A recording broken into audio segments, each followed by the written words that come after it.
رمضان کا سما آپ دیکھ رہے ہیں، ہمارا سیگمنٹ آؤ مدد کریں، جو کہ صرف ایک سیگمنٹ ہی نہیں بلکہ ہم سب کی آواز ہونی چاہیے، کیونکہ بے شمار ایسے لوگ ہیں ہمارے ملک میں جن کو ہماری مدد کی ضرورت ہے۔ سارم بھائی یہاں موجود ہیں۔ سارم بھائی، آپ ہمیشہ اس سیگمنٹ میں ہمارے ساتھ ہوتے ہیں، آپ کا بہت شکریہ میں ادا کرنا چاہوں گا۔ اور بریک پہ آپ ایک بات واضح کر رہے تھے، کچھ بتا رہے تھے میں کہ 3 بچوں کا آج کل وہ ویڈیو بھی بلکہ ہم نے دیکھی، کچھ پکا رہے ہیں سڑک پہ بیٹھے ہوئے، کیا؟ احسن بھائی، ابھی علماء کرام کی باتیں سن رہا تھا، اتنا اپنے اوپر رونا آتا ہے سچ۔ ان کا کام ہے بتا دینا، ہم نے لے کے اس پہ عمل کرنا ہے، لیکن ہم نہیں کر رہے۔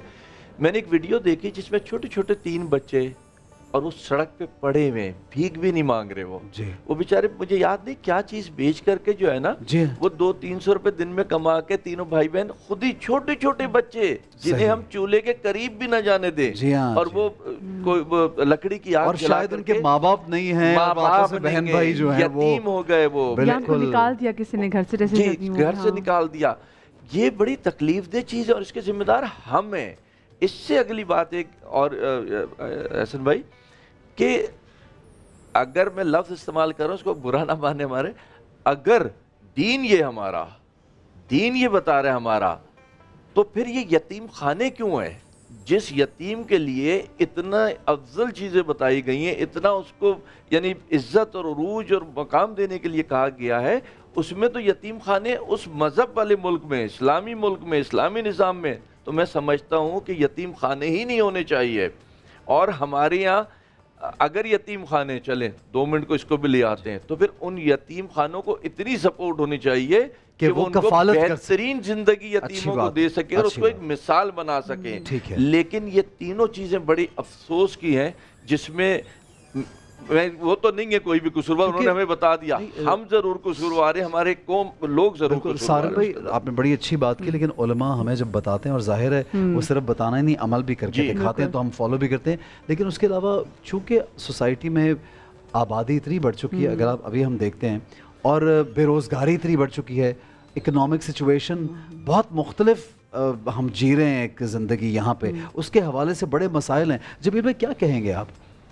دیکھیں، میں آپ سے عرض کروں کہ امیجیٹ قصوروار تھے اس کے قریبی رشتہ دار ہوتے ہیں۔ جی ہاں، ٹھیک ہے، ایسا نہیں ہو سکتا ہے معاشرہ رشتہ داروں سے خالی ہو، جی کہ اس کے رشتہ دار ہی نہ ہوں۔ یتیموں کے رشتہ دار ضرور ہوتے ہیں، اگر یتیم مالدار ہو تو رشتہ دار قریب آتے ہیں انفارچونیٹلی، اور یتیم اگر مالدار نہ ہو تو رشتہ دار اسے دور پھینک دیتے ہیں۔ اس کے بعد حکومت وقت ہے، اور اس کے بعد NGOs ہیں۔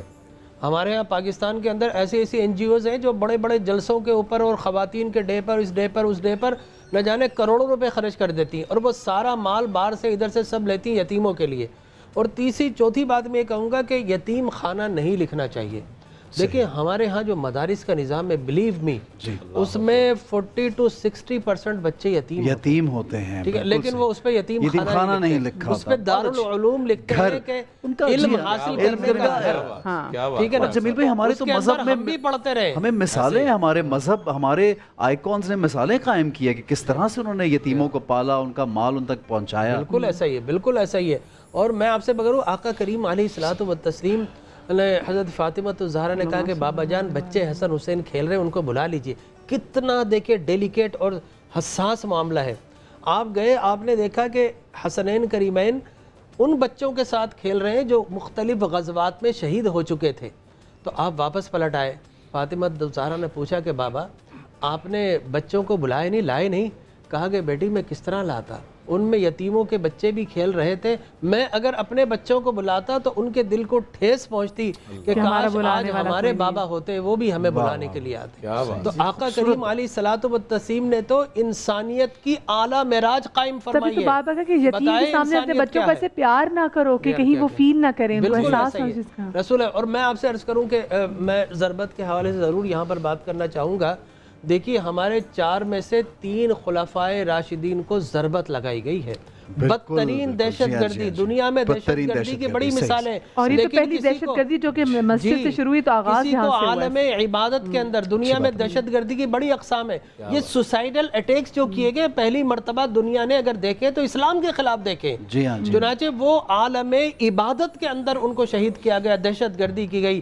حضرت عمر بن حضور اکرم صلی اللہ علیہ وسلم احد پہاڑ پہ جا رہے ہیں، احد پہاڑ نے حرکت کیا، آپ نے فرمایا ٹھہر جا، اور یا سبیر پہاڑ، تو وہاں پر سرکار دو عالم صلی اللہ علیہ وسلم نے فرمایا کہ تجھے معلوم نہیں تیرے اوپر ایک نبی، ایک صدیق اور 2 شہید ہیں. تو آقا کریم علیہ الصلوۃ والتسلیم کے ساتھ اس وقت صدیق اکبر تھے، آپ کے ساتھ عثمان غنی تھے اور عمر بن خطاب تھے. آپ نے یہ بشارت دے دی کہ تم دونوں شہادت کے مقام پر قائم ہو گئے اور ان کو صدیق کہا. ٹھیک ہے نا. تو حضرت عمر بن خطاب عالم نماز میں ہے، ابو لؤلؤ فیروز مجوسی دنیا کا بدترین شخص آپ پر حملہ آور ہوتا ہے اور آپ کو شہید کرتا ہے.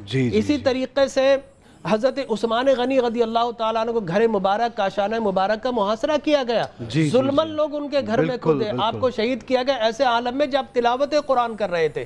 اور وہ میرے خیال میں نسخہ ابھی بھی ٹاپ کپی اس کے اندر موجود ہے، ٹرکی میں موجود ہے، اس کے اوپر خون بھی ہے. جی فَسَيَكْفِيكَهُمُ اللَّهُ وَهُوَ السَّمِيعُ الْعَلِيمُ، یہ آیت ہے اس کے اوپر موجود، وہاں پر خون ہے. اسی طرح مولا کائنات حضرت علی کرم اللہ وجہہ الکریم جس نے پرورش کی، اور یہ جو ابو لؤلؤ فیروز مجوسی تھا یہ بھی حضرت عمر کی خفالہ، مغیرہ بن شعبہ کا غلام تھا. حضرت عمر اس کی داد رسی کیا کرتے، مانگنے آیا اور کہا کہ اے عمر میں آپ کے لیے کچھ دوں گا، میرا آقا مجھے کم دیتا ہے. آپ نے فرمایا تیری رقم غلام ہو کر تو اتنا کام کرتا ہے، یہ تو مناسب ہے. اس نے کہا اچھا میں چکی بنانے کا ماہر تھا، لوہار تھا. کہا کہ میں آپ کی ایسی چکی بناؤں گا دنیا میں کسی نہیں بنائی. حضرت عمر نے کہا یہ مجھے قتل کی دھمکی دے کر گیا ہے، اس کے باوجود آپ نے اس سے انتقام نہیں لیا. یہی عالم حضرت علی ابن طالب رضی اللہ تعالیٰ عنہ کے ساتھ تھا. آپ بھی اس کی کفالت کرتے تھے، ابو ملجم کی، ٹھیک ہے نا، اس کی آپ کفالت کیا کرتے تھے. اور حضرت علی کرم اللہ وجہ الکریم نے بتایا کہ یہ حلیہ میرے نبی نے بتایا تھا، یہ ایسا ہی ہے، یہ مجھے قتل کرے گا، میری داڑھی جو ہے خون سے رنگین ہو جائے گی. اور آپ جب جن دنوں میں آپ کی شہادت کا وقت آیا تو آپ بار بار بولتے تھے میرا قاتل کب اپنا کام کرے گا، اور اسے دیکھ کر کہتے تھے میرا قاتل آگے کیوں نہیں بڑھتا. لوگوں نے کہا کہ اے امیر المومنین آپ نے جس کی نشاندہی اس کو قتل کر دیجئے. آپ نے فرمایا کہ جب تک اس نے کچھ مجھے غزل نہیں پہنچائی میں اسے کس طرح سزا دوں. یہ عدل کا معیار، یہ انصاف کا، کیونکہ ان کے بارے میں بھی کہا جاتا ہے کہ حضرت علی کو ان کی شدت عدل کی وجہ سے قتل کیا گیا. میں چاہوں گی علامہ صاحب آپ یہاں سے کنٹینیو کیجئے. بالکل ایسے ہی ہے کہ روایت کا جملہ یہ ہے کہ لشدت عدلہ، مولا علی علیہ السلام کو عدل کی شدت کی وجہ سے شہید کیا گیا ہے. اور عجیب بات یہ کہ مولا اس وقت حکمران تھے، حاکم مسلمین تھے، خلیفۃ المومنین تھے، اور عام طور پر حکمرانوں کو قتل کیا جاتا ہے ان کے ظلم کی وجہ سے. جی ہاں، تاریخ میں جہاں جہاں پر حکمرانوں کو مارا گیا ہے ان کے ظلم کی وجہ سے مارا گیا ہے. یہ واحد ایسی ہستی ہیں کہ جن کو شدت عدل کی وجہ سے شہید کیا گیا. اور جو شہید کرنے والے ہیں اس کے بارے میں پہلے ہی پیغمبر اکرم نے ارشاد فرمایا تھا کہ یہ اشق الاخرین ہوگا. جو اشق الاولین ہے وہ ناقہ صالح کی کونچے کاٹنے والا اور ٹانگیں کاٹنے والا ہے، جس کا قرآن میں ذکر ہے. جی جی. اور جو اشق الاخرین ہوگا وہ علی ابن ابی طالب کا قاتل ہوگا. اور علی ابن ابی طالب علیہ السلام، اور جو جس طریقے سے بات چل رہی تھی کہ کتنا خوبصورت ان کی زندگی کے اندر نمونہ عمل پیش کیا انہوں نے. جیسے حضور سرور کائنات حسنین کریمین کے لیے ناقہ بنتے تھے، عید کے موقع پر جانور بن جاتے تھے تاکہ لوگوں کو بتا سکیں کہ دیکھو ان کی سواری کون ہے. اور حسنین کریمین نے جو یہ فرمائش کی تو حضور سرور کائنات ان کے لیے شباہت اختیار کرتے ہیں، اور پھر آنے والا یہ کہتا ہے کہ کتنی بہترین سواری ہے کہ جو حسنین کریمین کو نصیب ہوئی. تو اس وقت حضور سرور کائنات فرماتے ہیں کہ نعم الراکبان ہما، یہ دیکھو سوار کتنے بڑے بہترین ہیں. اور بالکل یہی انداز مولا امیر المومنین علی ابن ابی طالب علیہ السلام کا بھی تھا کہ کسی یتیم کو دیکھا تو اس نے محسوس کیا کہ ہر ایک کے پاس جانور ہے، لیکن اس یتیم بچے کے پاس جانور نہیں تھا. تو مولا متقیان بھی اسی طرز عمل کو اختیار کرتے ہیں جو پیغمبر اکرم کا تھا، اور وہ بھی اس بچے کے لیے سواری بن گئے اور اس کو اپنی گود میں اٹھایا اور پھر آواز بھی اسی انداز سے نکالی تاکہ بچہ خوش ہو اور بچہ مسکرایا. تو انہوں نے پریکٹیکلی کام کر کے دکھایا ہے. ہمیں باتوں سے بڑھ کر آگے کام کی طرف آنا چاہیے. قرآن کریم نے ارشاد فرمایا اتأمرون الناس بالبر وَتَنْسَوْنَ أَنفُسَكُمْ وَأَنْتُمْ تَتْلُونَ الْكِتَابِ، تم لوگوں کو نیکیوں کا حکم تو دیتے ہو، قرآن کی آیتوں کی تلاوت بھی کرتے ہو، لیکن اپنے آپ کو بھول گئے ہو. تو یہ بہت ضروری ہے کہ ہم جہاں بات کر رہے ہیں وہاں پر پہلے عمل کرنے والے ہوں. سورہ صف کی ابتدائی آیات میں بھی ارشاد ہوا ہے کہ یا ایھا الذین آمنوا لما تقولون ما لا تفعلون، اے صاحبان ایمان تم وہ بات کیوں کہتے ہو جس پر عمل نہیں کرتے. کبر مقتا عند اللہ ان تقولوا ما لا تعلمون، یہ بات پروردگار کو بہت سخت ناگوار گزرتی ہے کہ تم کہو تو بڑی بڑی باتیں لیکن اس پر عمل پیرا نہ ہو. تو باتیں جس طرح سے انسان کر رہا ہے، ایک انور مسعود صاحب کو بڑا خوبصورت شعر ہے جو ہمارے پاکستان کے شاعر ہیں، بڑی مزاحیہ باتیں بیان کرتے ہیں. تو انہوں نے ایک شعر کے اندر یہ بات بیان کی کہ ایک محب شاعر مشرق سے میں نے کہا، ایک محب شاعر مشرق سے میں نے کہا حضور کچھ تو فرمائیں اقبال کے احوال میں. بولے علامہ سے ہے بس اتنی سی نسبت مجھے، بنوا لی ہے کوٹھی میں نے گلشن اقبال میں. تو علامہ اقبال سے محبت ہے تو اپنی شاعری یاد ہونی چاہیے، بس اتنی نسبت ہے.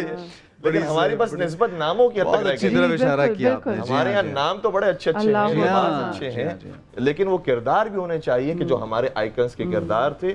تو انشاءاللہ اس بات پر عمل ہو سکے گا جو قرآن کریم میں بیان کی ہے کہ یہ صرف باتوں کی حد تک نہیں رہتے بلکہ عمل کر کے بھی دکھاتے. بالکل صحیح ہے. عمران بھائی آپ سے میں یہ بھی پوچھنا چاہوں گا، جس طرح آپ نے بڑے معاشرتی پہلو پہ آپ نے روشنی ڈالی کہ آج کل کیوں نہیں اس پہ عمل ہو رہا.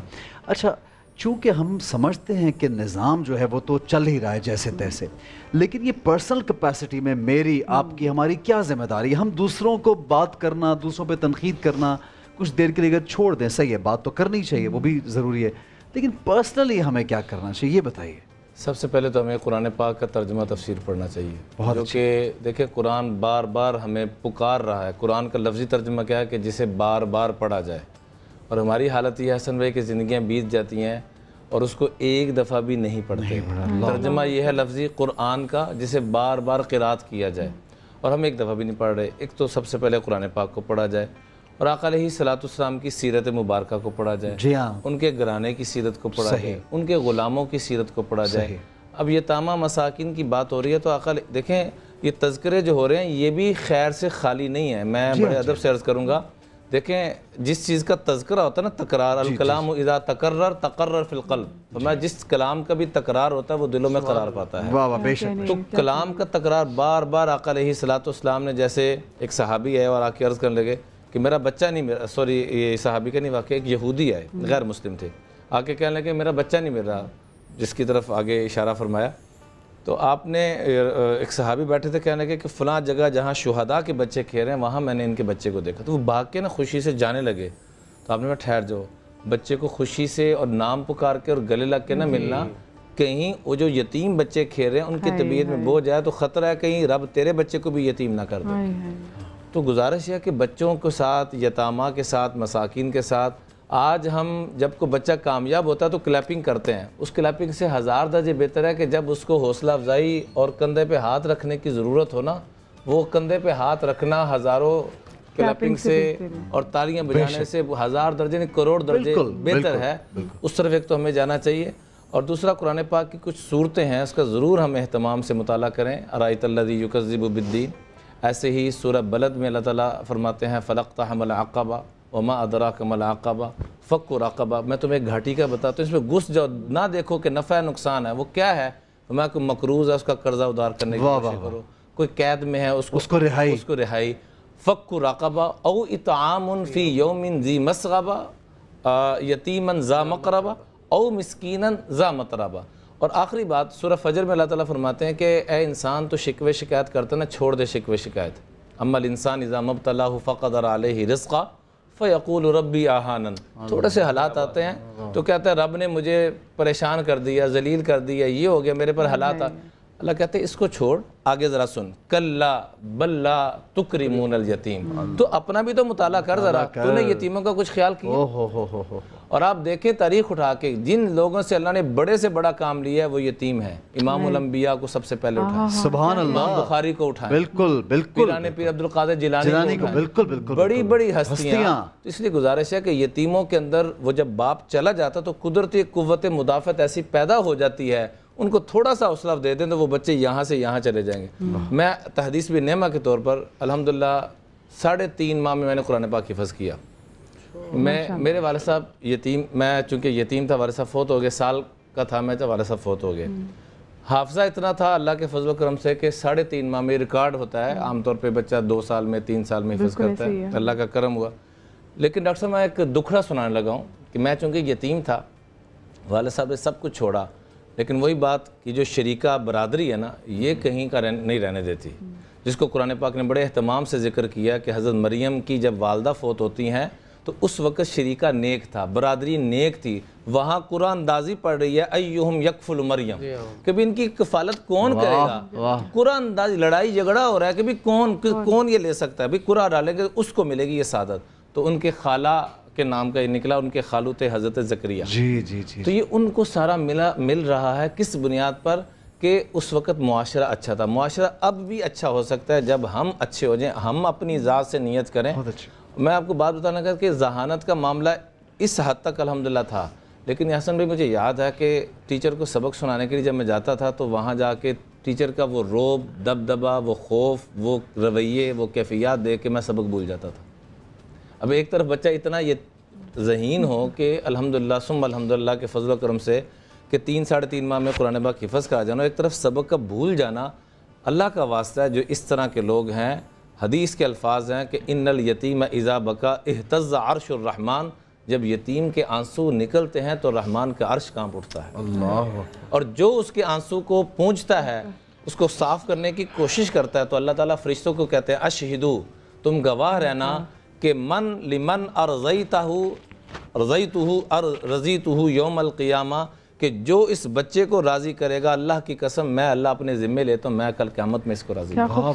بہت خوبصورت بات ہے، بہت خوبصورت بات ہے. عمران بھائی خوش رہیے. اور آپ نے اپنا واقعہ جو بتایا وہ ایک انسپریشن ہے ہم سب کے لیے، اور آج ہمیں یہ پتہ چلا آپ کے بارے میں، اور یہ بڑی خوبصورت بات ہے کہ آپ دیکھیے ہر کوئی آپ سے محبت کرتا ہے، ہر کوئی آپ کی تعریف کرتا ہے. انہوں نے ویسا نہیں بننا کہ جن کی وجہ سے یہ ڈرتے تھے. بالکل 3.5 ماہ میں یہ بہت بڑی بات ہے. تو یہ سعادت ہے، یہ اللہ کا کرم ہے. سارے بھائی ایک سوال میں آپ سے ضرور کرنا چاہوں گا، بریک پہ بھی ہمیں جانا ہے. جاتے جاتے ایک سوال یہ ہے کہ کس طرح ہماری قوم تو بہت زیادہ چیریٹی گیونگ قوم ہے، یہ پوری دنیا میں مشہور ہے کہ پاکستانی قوم ماشاءاللہ ہمیشہ باہر نکلتے ہیں. آپ کیا سمجھتے ہیں کہ لوگ نکلتے ہیں کام کرنے کے لیے؟ میں بالکل اس کا جواب دوں گا، لیکن وہ بات جو ابھی ہمارے عمران بھائی نے کہی، وہی جو میں نے کہا تھا کہ اپنے ہی کھا جاتے ہیں سب سے پہلے. تو مجھے نہیں پتا تھا کہ عمران بھائی خود ساتھ یہ ہو چکا ہے، اور لوگوں کو یہی میسج آج لینا چاہیے کہ اگر اتنا بڑا آدمی مفتی ماشاءاللہ، ہمارے تو بھائی بھی ہیں، دوست بھی، بڑا اچھا مزاج ان کا، لیکن اگر اس کے روح کانپ گئی بتاتے ہوئے واقعہ، آپ سوچئے تو صحیح، آپ اپنوں کے ساتھ اور یتیموں کے ساتھ کتنا بڑا ظلم کر رہے ہیں آپ. تو اس کو سوچنا ضرور چاہیے. دوسرا یہ سر ایسا دیکھیں، میں نہیں کہہ سکتا کہ لوگ ہمارا ساتھ نہیں دے رہے. اگر نہیں دے رہے تو میرے پاس پیسوں کی مشین تھوڑی جو میں چھاپ رہا ہوں اور میں لوگوں دے رہے ہیں ساتھ، لیکن جو مسائل بڑھتے چلے جا رہے ہیں اور وسائل کم ہوتے چلے جا رہے ہیں، ہم اس سے پریشان ہوتے چلے جا رہے ہیں. تو وسائل اگر بڑھ جائیں نا تو انشاءاللہ یہ اب تو مطلب یہ کہ نفسا نفسی کا عالم بھی، اور ہر ایک پریشان ہے اس وجہ سے کہ آگے ہوگا کہ مہنگائی بھی بہت بڑھ گئی، لیکن اس ٹائم میں بھی جو آگے بڑھتا ہے تو اس میں نیکی کا ثواب اور ہوگا. بہت شکریہ جی. ڈاکٹر جمیل ہمارے ساتھ موجود تھے، ذکی بھائی ہمارے ساتھ موجود تھے، علامہ عمران صاحب ہمارے ساتھ، اور سارے بھائی آپ بھی. اللہ پاک آپ کو ہمیشہ خوش رکھے.